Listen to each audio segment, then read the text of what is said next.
जब आप अंग्रेजी बोलना चाहते हैं तो शब्दों की कितनी प्राथमिकता होनी चाहिए या कितनी प्राथमिकता होती है, कितना इम्पोर्टेंस होता है, ये मुझे आपको बार बार बताने की जरूरत नहीं है, क्योंकि आप इतने समझदार हैं ऑलरेडी कि आपको पता है कि शब्दों की क्या अहमियत होती है।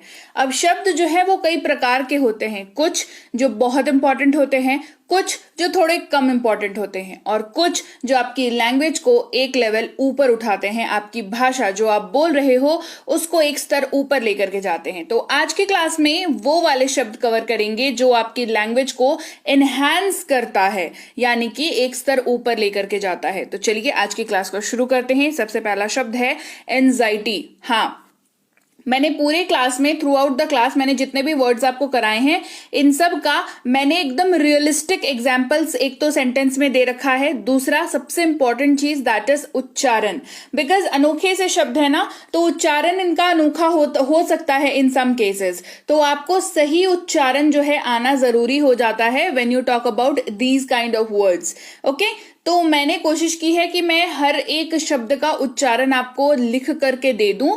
आप इसको पढ़ सकते हैं, साथ ही मैं जो बोल रही हूं ऑलवेज मेक श्योर कि आप उसको ध्यान से सुने, सो दैट जो मैं आपको जिस तरीके से मैं उस वर्ड का यूज कर रही हूं आप उसको यूज कर सके अपनी रियल लाइफ में। ओके, सबसे पहला शब्द है एंजाइटी। इसको क्या देखिए, अब नॉर्मली क्या होता है ना, इसको अगर आप ऐसे कहीं पर लिखा हुआ देखेंगे तो आप पढ़ेंगे एनेक्साइटी। ठीक है, वेरी कॉमन प्रॉब्लम। मैंने कितनों को देखा है इसको एनेक्साइटी पढ़ते हुए, और वो अपनी जगह पर गलत भी नहीं है, क्योंकि उनको कभी किसी ने बताया नहीं कि यहाँ पे हो क्या रहा है। ठीक है, तो मैं आपको ये बता रही हूं कि इस शब्द को एनेक्साइटी नहीं पढ़ते हैं, एक्स का उच्चारण जो है उस पर जोर नहीं पड़ता है, ये सिंपली होता है एंजाइटी।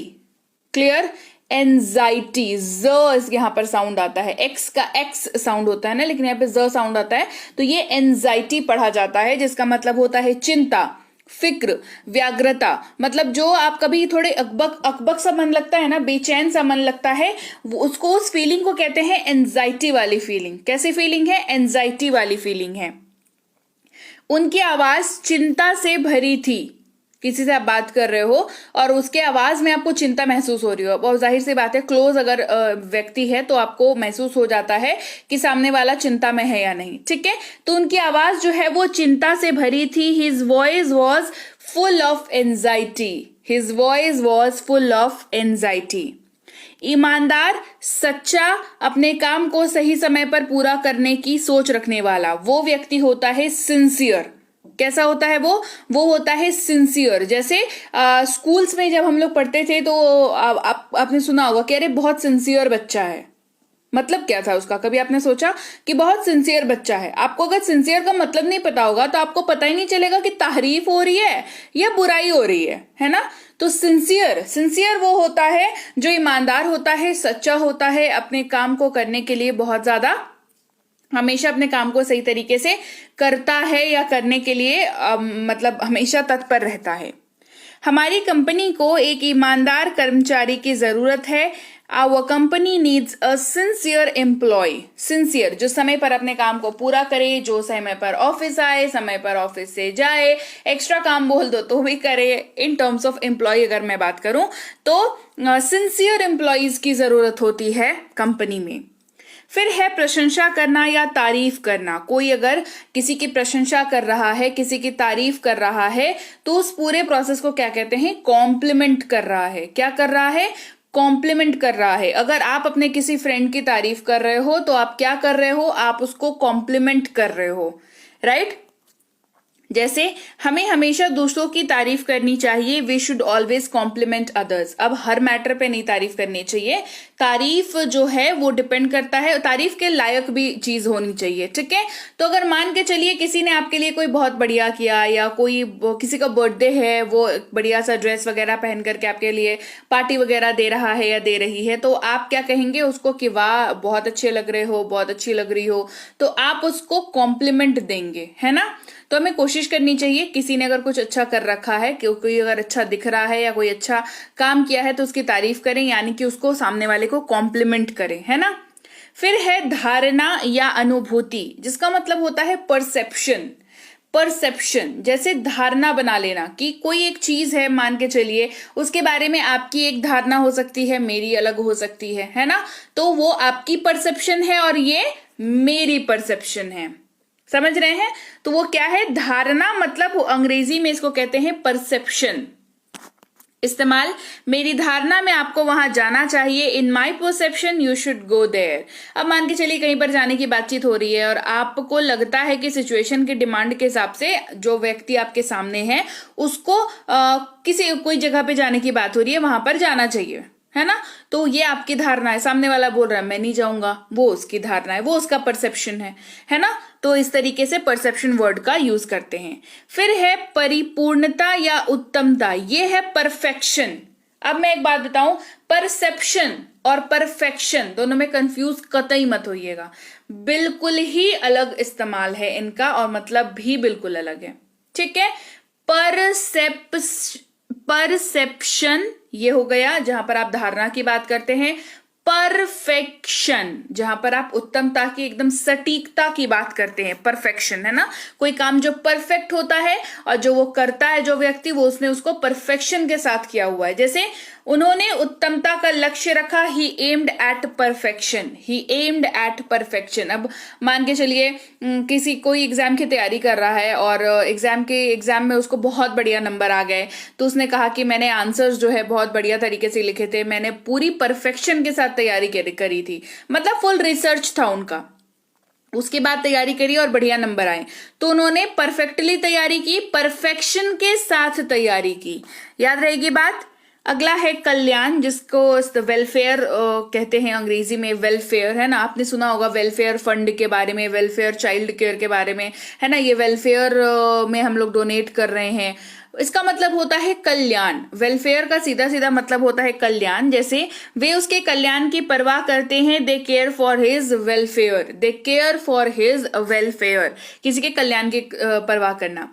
तो आपके कल्याण की परवाह करते हुए मैं रोज क्लास लेकर के आती हूं, तो आपको क्या करना है, आपको करना है चैनल को सब्सक्राइब। अगला है असहनीय या ना सहने योग्य, मतलब कोई एक ऐसी चीज जिसको सहन करने में जो है ना बिल्कुल, मतलब वो है ही नहीं कि उसको सहन किया जाए, वो कहलाता है इनटॉलरेबल। इनटॉलरेबल क्या कहलाता है, इनटॉलरेबल। स्थिति असहनीय हो गई है, the situation has become intolerable, the situation has become intolerable. हेर फेर या बहकाना, मैनिपुलेट, मैनिपुलेट बहुत ही बढ़िया वर्ड है, काफी ज्यादा यूज होता है, बशर्ते आपको यूज करना आ जाए।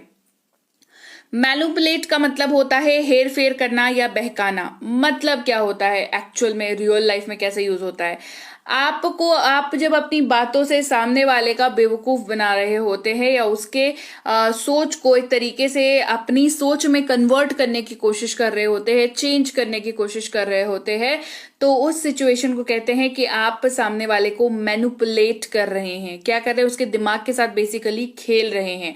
तो आप क्या कर रहे हैं, आप मैनिपुलेट कर रहे हैं। भोले लोगों को बहकाना आसान है, जाहिर सी बात है, जो लोग भोले होते हैं, भोले यानी कि इनोसेंट, है ना, होते हैं, उनको आप अपनी बातों में बहुत जल्दी ले सकते हैं, ऐसा लोगों का मानना है। Innocent people are easy to manipulate. Innocent people are easy to manipulate. फिर है भविष्यवाणी। भविष्यवाणी की अंग्रेजी होती है prediction. भविष्यवाणी की अंग्रेजी होती है prediction. उनकी भविष्यवाणी सही थी, his prediction was right. उनकी भविष्यवाणी सही थी, his prediction was right. फिर है प्यारा, अडोरेबल, प्यारा, क्यूट, प्यार करने लायक, है ना, बिल्कुल ही दिल के करीब, तो वो होता है अडोरेबल। क्या होता है, अडोरेबल। ये खिलौना कितना प्यारा है, this toy is so adorable, this toy is so adorable. मुआवजा यानी कि कंपनसेशन, मुआवजा, कंपनसेशन। मुआवजा कब मिलता है, जब कोई चीज की क्षति हुई हो या हानि हुई हो, उसके एवज में आपको मुआवजा मिलता है, मतलब उसके बदले में आपको मुआवजा मिलता है, उसकी अंग्रेजी होती है कंपनसेशन।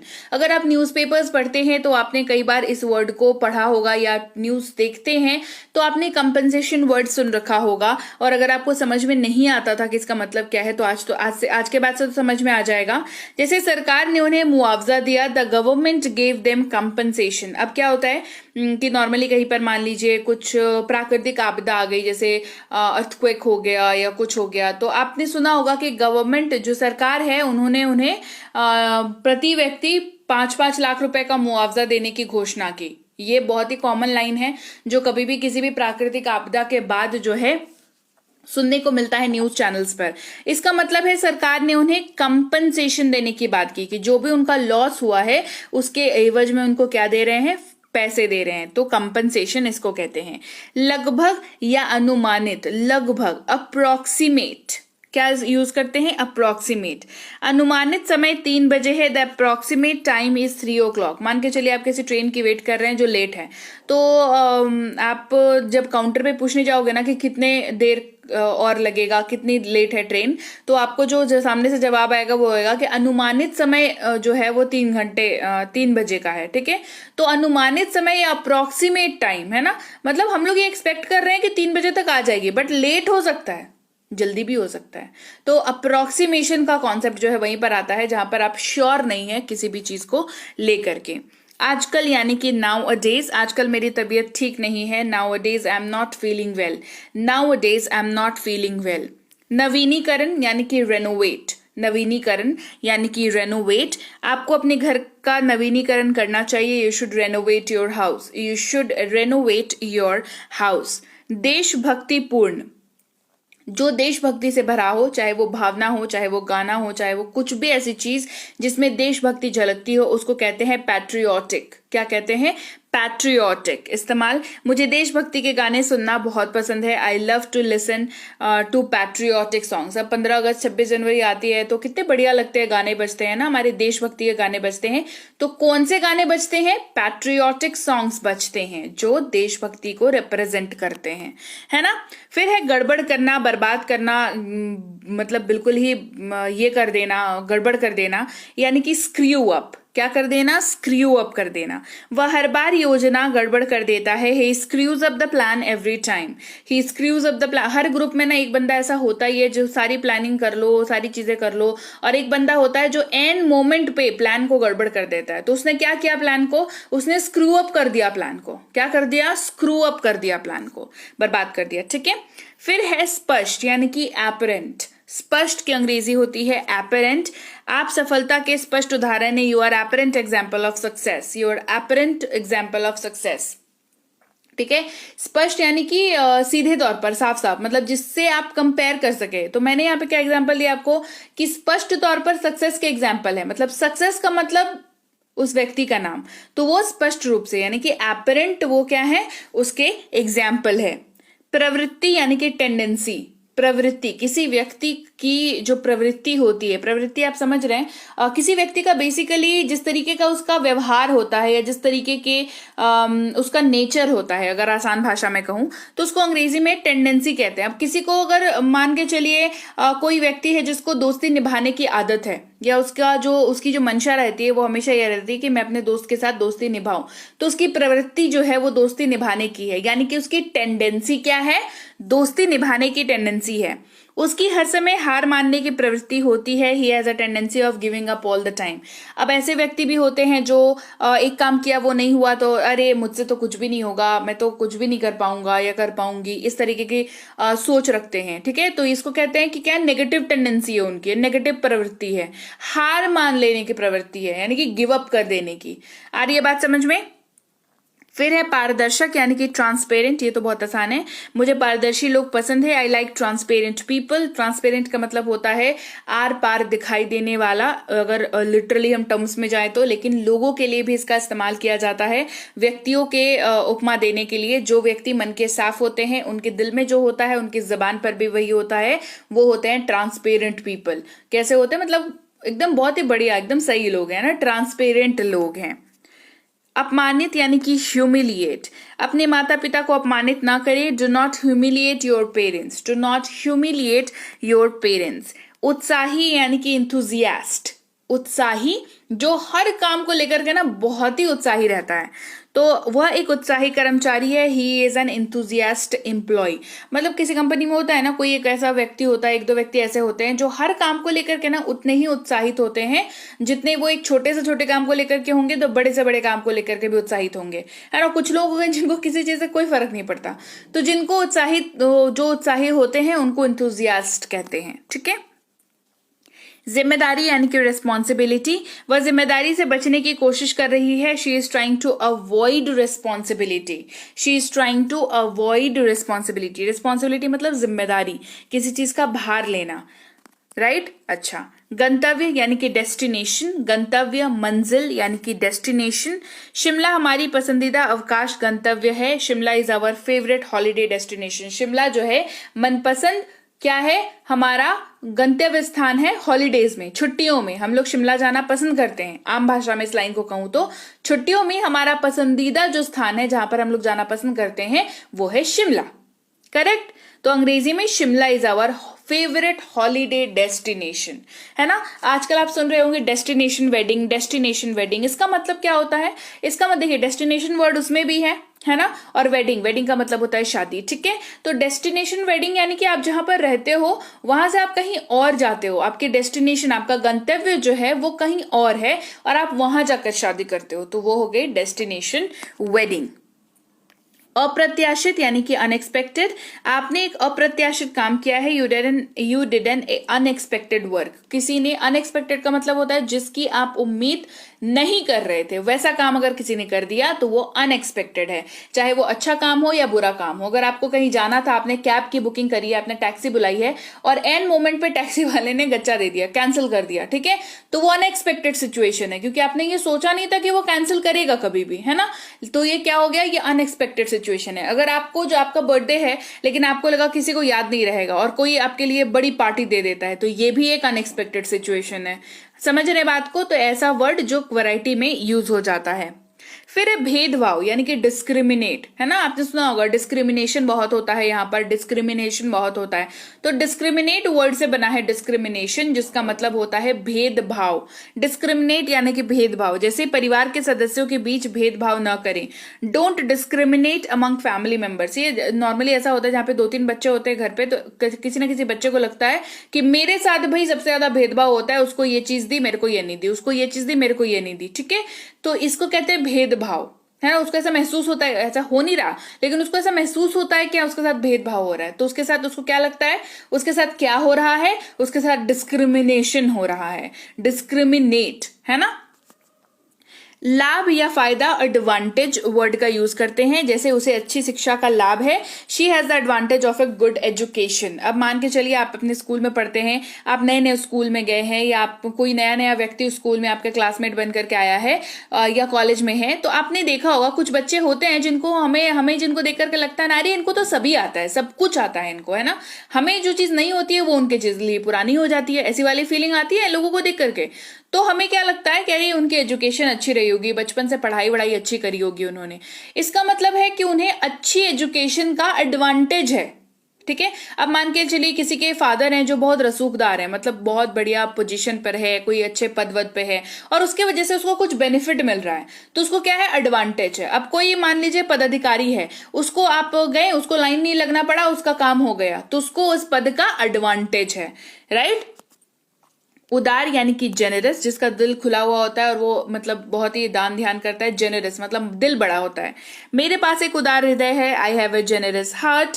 प्रतिकार करना यानी कि रिटालिएट करना, किसी भी कोई चीज अगर हुई है तो उसके पलट जो है उसका जवाब देना, प्रतिशोध लेना या पलट करके वार करना, प्रतिकार करना, इसको कहते हैं रिटालिएट। क्या कहते हैं, रिटालिएट। जैसे कृपया जल्द से जल्द जवाबी कार्यवाही करे, please retaliate as soon as possible.